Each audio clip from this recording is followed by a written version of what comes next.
Antes de empezar les quiero contar una tierna y triste historia. Y sí, ese que ven ahí soy yo a los 10 años.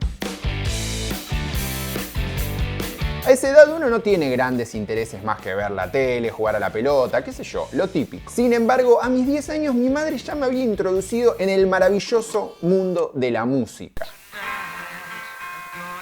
Me pasaba horas escuchando sus discos de Queen, Charly García, Andrea Bocelli. Sí, escuchaba a Andrea Bocelli. No vale juzgar, es un genio y no acepto ninguna discusión. Cuestión que uno de nuestros planes de fin de semana era ir a un local gigante en Avenida Cabildo a chusmear CDs, recorrer, ver novedades. Ahí me compré mis primeros discos de Offspring, descubrí Franz Ferdinand y le conseguí a mi mamá un CD de Freddie Mercury que siempre había querido tener y no encontraba en ningún lado. Pero pasaron los años y la parte de música se fue achicando. Ahora, en vez de bandas, había computadoras, lavarropas, grupos electrógenos. O sea, ¿qué hace un grupo electrógeno en mi local de música? Alejate de mis discos, enfermo. Así pasó hasta que un día directamente a la música le exiliaron al fondo del local. Yo dejé de ir y hace unos años me enteré que ese negocio al que iba de chico cerró para siempre. Y ahora soy simplemente un salame de 32 años con un canal de YouTube que se pregunta ¿qué carajo pasó con Musimundo? En un momento llegaron a ser dueños de más del 50% del negocio de la música y tenían más de 100 sucursales. Fueron pioneros dentro de la industria y la empresa se vendió por 230 millones de dólares. Sin embargo, 3 años después tenían ese mismo monto pero en deuda. La piratería, la recesión y algunas malas decisiones de negocio le dieron un golpe tremendo. Acá te voy a contar toda su historia. Desde sus inicios, pasando por su gran crecimiento, hasta su transformación total en una casa de electrodomésticos y la muerte del CD. Como toda buena historia, no puede faltar el conflicto, la crisis. Y esta, por supuesto que la tiene y por todos lados. Hola, mi nombre es Javier Ledesma y hoy quiero que hablemos de Musimundo. ¡Vamos!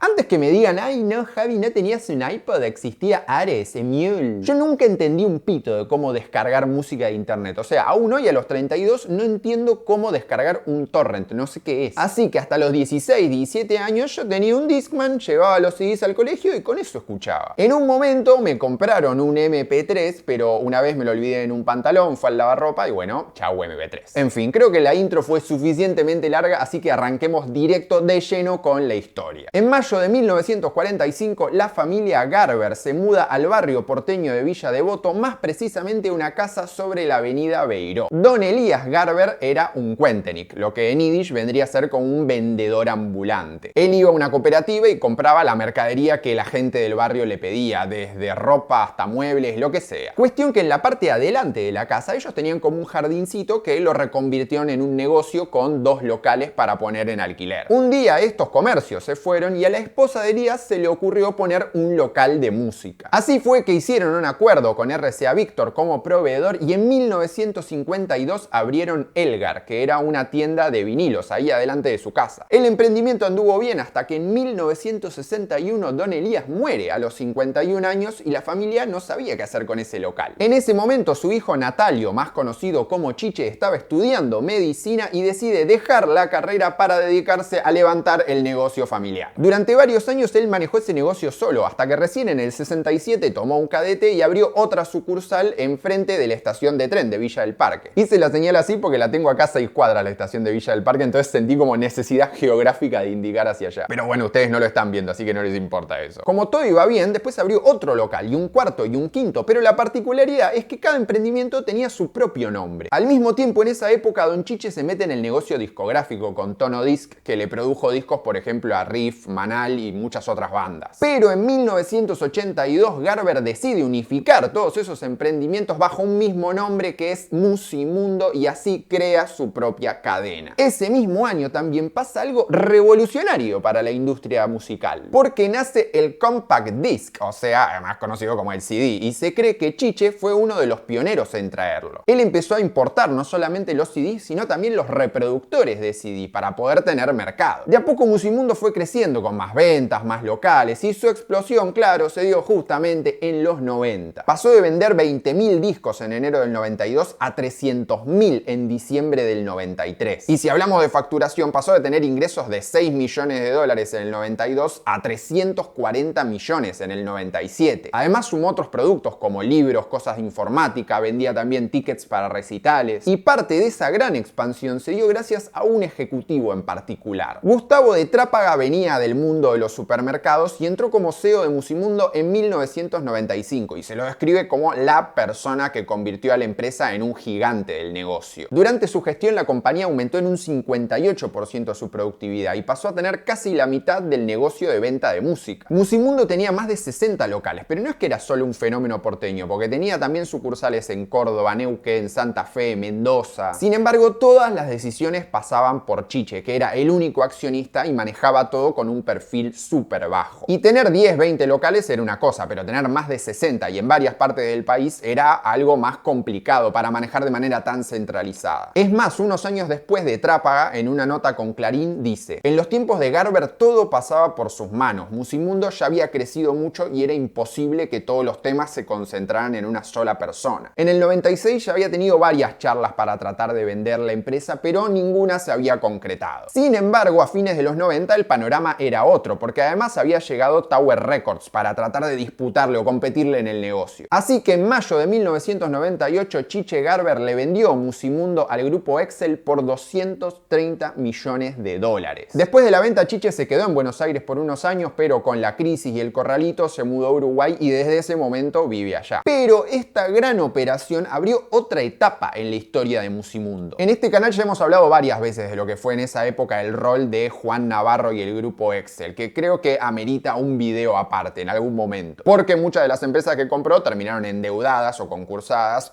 Habana, Fredo. Cuestión que Excel quería pisar el acelerador con Musimundo para darle una expansión regional. Entonces invirtieron más de 98 millones de dólares en remodelaciones, alcanzaron los 120 locales, sumaron también la web. Pero en agosto de 2001 tuvieron que solicitar la convocatoria de acreedores por una deuda de más de 200 millones de dólares. Y hay 3 razones que explican esto. O sea, en verdad hay más razones, pero bueno, 3 por lo menos súper identificables. La primera es la gran recesión que estaba pasando el país, que terminó después con la crisis de 2001, helicóptero, 5 presidentes, bueno, todos conocen la historia. La segunda es la gran caída del negocio discográfico, primero por un lado por el contexto económico y también por la piratería. Entre el 91 y el 98 la industria de la música había crecido un 196%, pero de ahí al 2000 se desplomó un 28% y en 2001 un 46% más. O sea, Musimundo manejaba la mayoría del negocio de venta legal, pero ese negocio era cada vez más chico. Y la tercera razón, y esto dicho por Excel, es que quizás la empresa se había sobredimensionado y había perdido un poco el foco. Así que fueron cerrando locales y de los 120 pasaron a tener unos 90 nomás. Incluso Jorge de María, el VP de Excel, había dicho a La Nación que lo de Musimundo todavía no era un fracaso, sino que más bien era una complicación. El tema es que además de la deuda fiscal y con los bancos, le debían unos 80 millones de dólares a las discográficas. Y como no les pagaban, bueno, ellos dejaron de entregarles discos y vos ibas a Musimundo y veías cada vez menos novedades. Pero lo que era una complicación se complicó todavía más y al final los acreedores, o sea, los bancos, se quedaron con la compañía. Recién en junio de 2003 aparece un personaje del que ya hemos hablado en este canal para comprar e intentar salvar a la empresa. Queremos devolverle a Musimundo el brillo que supo tener, dijo Mario Quintana, cofundador de Pharmacity y por entonces dueño del grupo Pegasus, que puso 15 millones de dólares para quedarse con Musimundo. Quizás ustedes dicen, che, pero en el 98 pusieron 230 palos y ahora ponen 15 nada más. Bueno, tengamos en cuenta que Musimundo también para ese momento tenía un lastre de deuda tremendo. Lo primero que hizo Pegasus fue renegociar alquileres, reponer stocks y tratar de recomponer la relación con las discográficas. Al mismo tiempo fue reenfocando el negocio más hacia los electrodomésticos, que era un vertical que crecía más que la música. Las ventas en ese momento eran 50% CDs y DVDs y el otro 50% hardware, cosas de informática, electrodomésticos, etc. Con ese panorama la empresa tampoco era tan grande como en su momento, porque de esos 120 locales de pico ahora tenía unos 50 y algo, nada más. Encima Pegasus también empezó a reducir el tamaño de las sucursales. Por ejemplo, cerró algunos de gran tamaño como el de Santa Fe al 1800 o a reducir la superficie para ahorrar costo. En el medio también armó otros negocios como alquiler de DVDs para competirle a Blockbuster, también hacía shows en vivo en algunas sucursales, también empezó a vender música legal a través de su sitio. No obstante, ninguna de estas decisiones logró recuperar recuperar el brillo musical que había sabido tener Musimundo. La piratería y las descargas online ya eran una moneda corriente, entonces la empresa se enfocó full directamente hacia computación, electrodomésticos, informática, hardware. En 2011, Capif, que es la cámara que engloba todo lo que es la industria discográfica, decía que el 60% de las ventas de música física eran truchas. Así que ese año Pegasus abandonó por completo el barco y le vendió Musimundo a la santafesina Electrónica Megatone y la chaqueña Carsa por $15 millones.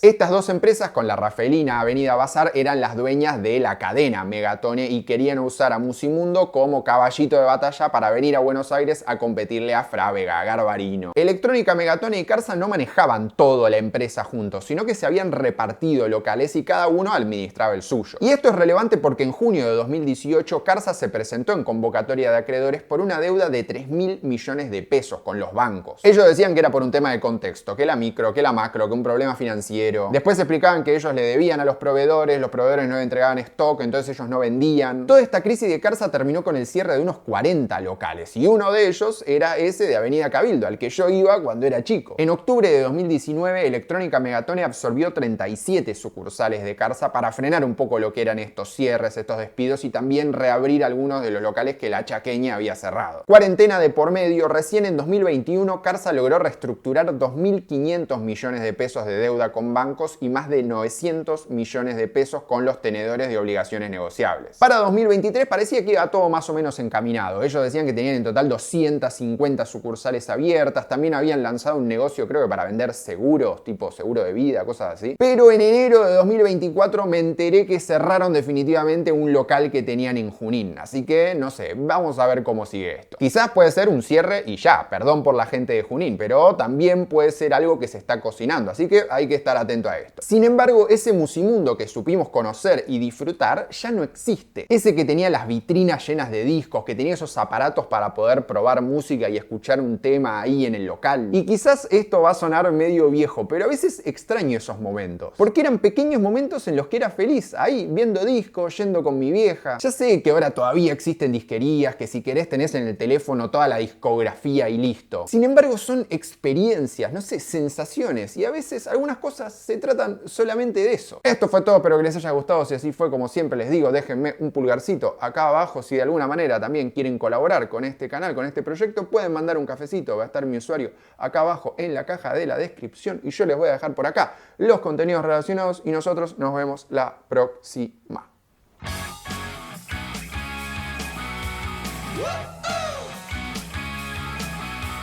Woo!